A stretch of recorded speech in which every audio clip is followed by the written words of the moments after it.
Salut les Capricornes, j'espère que vous allez bien. On se retrouve ici pour vos énergies des 15 derniers jours de juillet. Alors ici on est sur une guidance générale, donc on ne remet pas tout en question suite à cette guidance. N'oubliez pas que c'est donc du général, on prend ce qui résonne et ce qui ne résonne pas on le laisse de côté. Ce sont mes interprétations, mes messages, mes intuitions, mes ressentis, donc ça n'engage que moi. Cette guidance va parler donc aux Capricornes, aux ascendants Capricornes, au lunaire et au solaire. Donc de ce fait, je vous invite à aller voir votre ascendant, votre lunaire et votre solaire pour avoir un complément d'information, quelque chose qui va vous correspondre beaucoup mieux sur cette période. N'oubliez pas, pour me soutenir, vous pouvez liker cette guidance, vous pouvez la partager autour de vous. Et vous pouvez vous abonner tout en activant la cloche pour avoir les notifications dès qu'une guidance sera disponible. Ça sera quand même beaucoup plus pratique. Hop, allez, on va aller voir ici avec le Lysis Tarot. Alors, si vous avez des questions, vous avez tout en barre de description. Hein. Vous avez mes réseaux sociaux, mon agenda pour prendre rendez-vous si vous désirez une consultation personnalisée. Les jeux aussi que j'ai utilisés, comme là le Lysis Tarot. Après, il y aura chez Grimaud l'horoscope de Leïla, les amours de Marlowe. Mais voilà, vous avez tout en barre de description. J'arrête de parler et andiamo. Ok. Alors, la reine de coupe, 7 de pentacles, qui ressort pas mal, roi de coupe aussi, la mort, la renaissance, le 8 de coupe et la reine de pentacles. Alors, hop. Ok. Alors ici, dans un premier temps, c'est vraiment une très belle représentation. Bon, après, vous savez que j'adore ce tarot, mais quand on voit ces représentations, elles sont magnifiques. Alors, dans un premier temps, on a la reine de coupe. Ça nous parle d'intuition. Côté très intuitif. Ça nous parle d'intelligence émotionnelle, d'amour et de compassion, de sensibilité, d'empathie, de guérison, de se diriger vers le cœur. De toute manière, là, avec les coupes, là, qu'on a, il y a un passage de guérison ici sur les 15 derniers jours. Peut-être que vous êtes en train de travailler dessus, peut-être que ça se fait inconsciemment, mais il y a un travail de guérison qui est en cours. Ici, la reine de coupe, elle vient nous parler vraiment de ce côté intuitif, fluide, connexion féminine, aquatique, comme on peut voir là. Vous pourriez vouloir faire peut-être l'expérience de connexion plus profonde et vous impliquer avec quelqu'un dans un lien peut-être plus fort.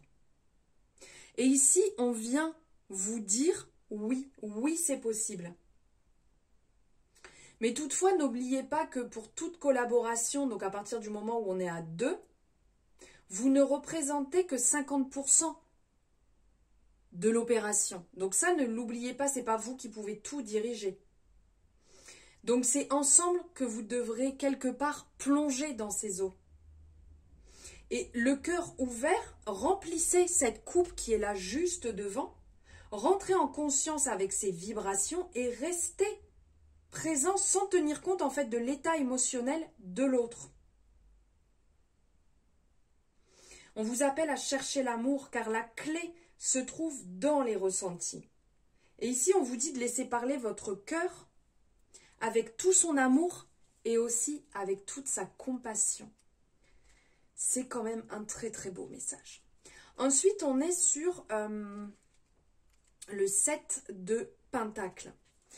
Ici, on est sur ce côté un peu, comme on peut voir, hein, racine, travail en comment dire, extérieur. Enfin, je veux dire, c'est pas... J'arrive pas à vous dire, en fait. C'est comme si vous faisiez cette petite pause et regardez, il fait un soin énergétique, en fait, aux racines. Donc, en fait, c'est la pause, c'est la réflexion, c'est avoir beaucoup de gratitude, peut-être réévaluer vos projets, réévaluer votre façon de voir les choses. Parce que on a cette représentation, vous voyez, on a la plante et des fois on se dit oh là là, ça pousse pas, je comprends pas, mais en fait en dessous vous imaginez même pas tout ce qui s'est passé. Des fois il faut des mois et des mois de racines pour que ça sorte. Et bien là c'est pareil chez vous. Il ne faut pas vous jeter la pierre. Des fois, il faut des semaines, des mois, des années pour justement pouvoir s'accomplir. Parce qu'il y a un travail intérieur, il y a un travail de guérison, il y a un travail en profondeur, en fait, peut-être sur vos blessures, sur vos manières d'agir, sur votre passé, sur votre enfance, pour qu'après ça puisse ressortir. Donc ayez confiance, les choses, elles évoluent. Peut-être que c'est pas forcément comme vous voulez, mais elles évoluent. Et on vous dit justement que vous y êtes presque, donc continuez ce travail, continuez en fait à travailler sur vos racines qui vont porter des fruits. Peut-être que ça ne sera pas de suite, peut-être qu'il faudra un petit peu de temps, peut-être qu'il y a une sensation un peu de manque, mais le résultat, il sera là. Ne lâchez rien, continuez à travailler, ancrez-vous dans la foi, dans les croyances, dans les convictions, ancrez-vous dans ce qui est important en fait pour vous. Car vous avez commencé ce voyage et ça ne serait pas le moment d'abandonner. C'est le moment justement de savourer votre résultat, ce que vous êtes en train de mettre, l'investissement que vous avez mis en place. Continuez ce que vous êtes en train de faire, ne lâchez pas. Ne lâchez pour personne en fait. C'est un travail vraiment, comment on pourrait dire, c'est un travail de longue haleine mais qui est personnel à vous-même. Ne lâchez pas les Capricornes. Ensuite, là, on est dans l'énergie du roi de coupe. J'adore, en fait, cette énergie. Là, on est dans l'amour, on est dans l'intelligence émotionnelle. Donc là, on est dans la suite. Hein, la reine de coupe, le roi de coupe, ils sont l'un à côté de l'autre, épaulés, tout en faisant leur propre travail. Il y a de la patience, il y a de la stabilité, de l'équilibre, de la créativité, de la sagesse, de la diplomatie. Et en fait, cette énergie émotionnelle mature, elle est volontaire, elle est consciente, elle est aimante, autant qu'elle est créative, et décidément ce truc que je le loupe à chaque fois, créative et intuitive, voilà on y est. Vous pourriez être appelé peut-être à endosser votre rôle de coach, de mentor, de leader, on y va en fait. Et là, ça cherche quelque part à trouver le guide qui est en vous. Faites preuve de loyauté, de compassion constante. C'est un peu une énergie qui peut être à la fois contrôle, équilibre. Mais il faut ressentir ça, ressentir les émotions sans les réprimer, mais les assumer. Prenez le risque d'être créatif. Vous voyez, à chaque fois, je me fais le louper sur celle-ci. Laissez votre cœur s'exprimer. On le voit ici, ça émane. Lâchez rien. Bon Dieu de bon Dieu. Allez vers votre épanouissement. Ouvrez votre cœur. Il est rempli de sagesse et d'amour profond. Allez-y. Alors après, on est sur l'énergie de la mort. Bon, et je ne suis pas en train de vous disputer, mais c'est vrai que des fois, ça me fait tellement mal au cœur, en fait, d'être enfermé comme ça. Là, on vous appelle à y aller, on vous appelle à taper du poing. Et c'est vous, en fait, c'est vous le dirigeant de votre vie. Avec la mort, la renaissance ici, c'est magnifique. Hein, c'est la fin d'un cycle. On arrive sur une transformation, une renaissance, une transition, un changement. C'est magnifique, cette lumière qui émane de cette personne. Et comment dire? Les choses, elles changent, elles se transforment, elles évoluent. Observez en fait, comment je pourrais dire? Observez, là c'est cette représentation, vous voyez, on a cette représentation ici comme un tableau à l'intérieur. Observez ça, observez le changement qui est en train de se mettre en place, ce qui est en train d'arriver chez vous. Ça peut faire peur, parce que les énergies de transformation, des fois on se dit je suis pas prêt à lâcher ça, je suis pas prêt à lâcher cette relation, ce job, je suis pas prêt à perdre quelqu'un dans ma vie, je suis pas prêt à perdre ma maison, je suis pas prêt à changer de ville. Mais c'est une fin de cycle.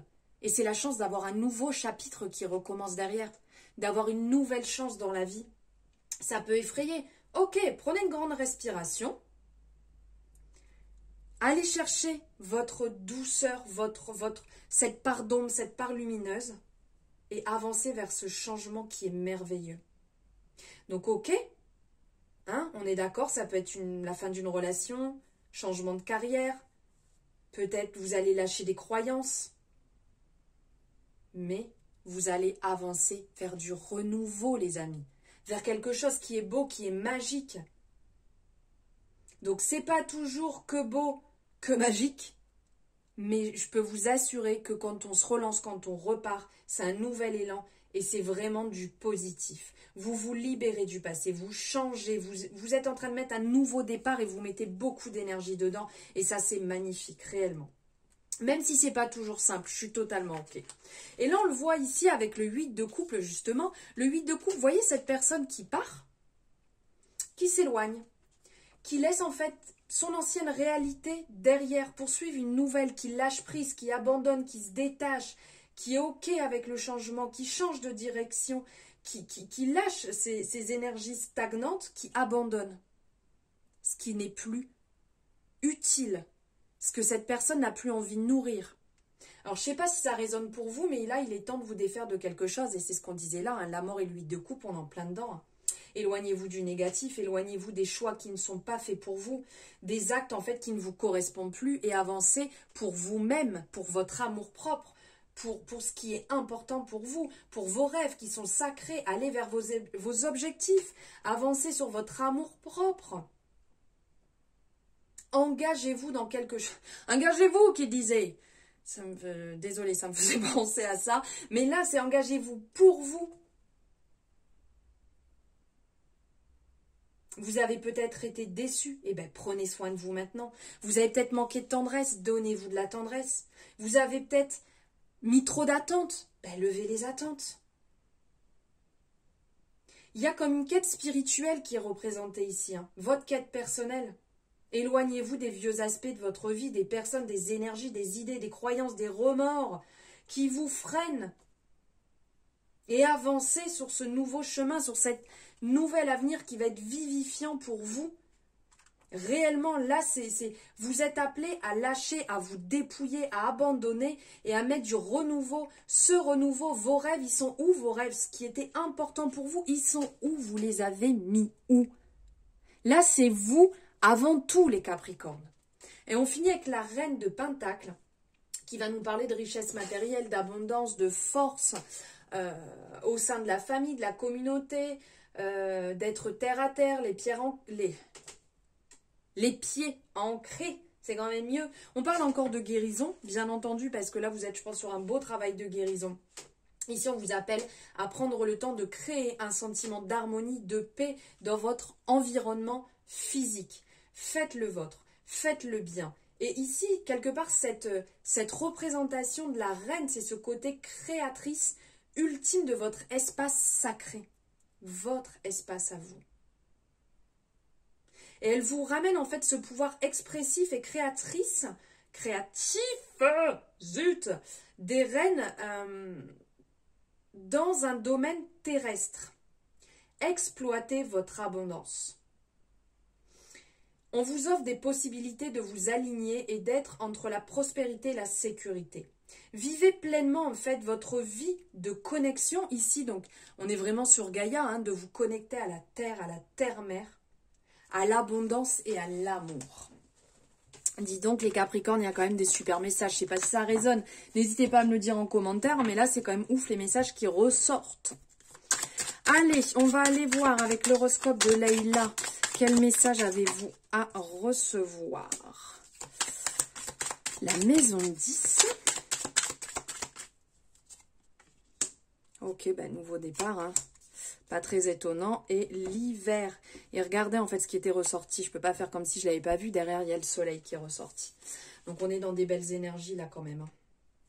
Donc la maison 10, on est dans la réalisation, la réussite, la vocation, la carrière. Avec la nouvelle lune, on va vraiment être dans la reconnexion, la régénération, la purification, nouveau départ. L'hiver, on est dans une énergie qui va être plus méditatif, contemplatif, le recentrage, l'introspection.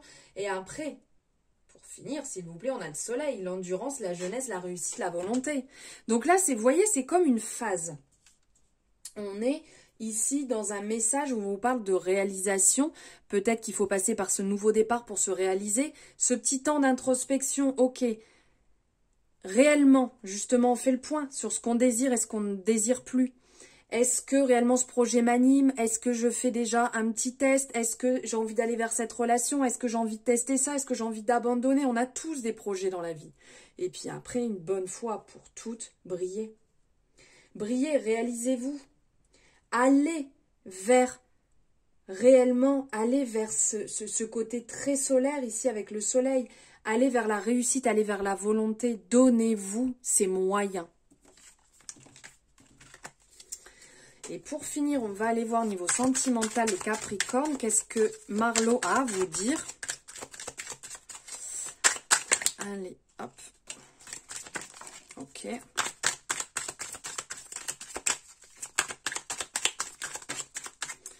Ok, alors on nous parle de quoi? D'échanges, de présents, de déclarations, le chasseur, qui était déjà ressorti tout à l'heure. Alors attendez, ce que je ressens qu'il y a d'autres messages à passer. Ok, l'écoute, l'absence, ok. Alors ici, il y a des personnes qui ont pu... il y a des personnes qui peuvent être dans l'échange actuellement. Donc peut-être que vous êtes en train de communiquer, vous êtes en train de découvrir une personne, ou peut-être que ça fait un petit moment, il y a le dialogue en fait qui arrive ou qui se remet en place parce que vous étiez peut-être dans une période un petit peu froide où vous aviez besoin de prendre un peu de temps. Et réellement, ça va être la représentation, comme on peut voir ici, ça va être quelque chose de beau pour vous, ça va être réjouissant, ça va vous apporter du positif. Vous êtes dans l'écoute, cette personne vous écoute aussi, vous êtes dans l'échange tous les deux, vous êtes vraiment dans cet échange et c'est un beau cadeau que vous vous faites. Et on parle même de déclaration, donc on sent que ces échanges, c'est vraiment à cœur ouvert en fait que vous les faites. Mais il y a quand même un doute, vous mettez un peu de limite, vous avez un peu peur quand même de vous engager vis-à-vis de cette relation. Peut-être par peur que cette personne, elle soit pas entière, ou peut-être que cette personne n'est pas disponible, ou peut-être que vous êtes passé par une séparation compliquée et vous avez peur justement de cet engagement. Vous voyez, l'absence, le chasseur, la peur. Mais vous n'êtes pas fermé. Vous prenez les choses petit à petit à votre rythme justement pour ne pas fermer entièrement cette relation qui est plutôt agréable, qui vous fait du bien. Et si vous êtes célibataire, ici justement, c'est aussi le moment d'en profiter. C'est le moment de dire les choses clairement sur ce que vous voulez, sur les peurs que vous pouvez avoir, sur... ne fermez pas la porte. Voilà, là. Si vous êtes célibataire, ne fermez pas la porte. Faites les choses petit à petit à votre rythme et vous verrez que les choses se passeront bien en étant dans l'échange et dans la confidence. Voilà les Capricornes pour vos énergies des 15 derniers jours de juillet qui j'espère vous auront parlé, éclairé, mis une petite puce à l'oreille comme ça. Enfin voilà, n'hésitez pas à me le dire en commentaire, à liker cette guidance et vous abonner si ce n'est pas fait. Je vous embrasse très fort et je vous dis à très bientôt.